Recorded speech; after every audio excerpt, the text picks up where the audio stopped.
Hey, ladies and gentlemen, we're here at I.A.A, North Tampa. We're here doing what we do.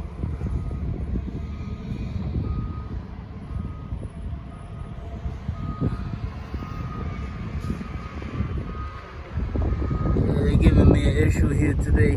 I can't go inside. I lost my badge and they got policies they gotta follow, so I gotta wait 7 to 10 days to get the new badge so I can go back there. Keep you guys posted. Damn, I really wanted y'all to see what we was getting today. But we'll keep you posted. I'll definitely have more videos. I.A.A, Copart, and our other resources that we go to for cars.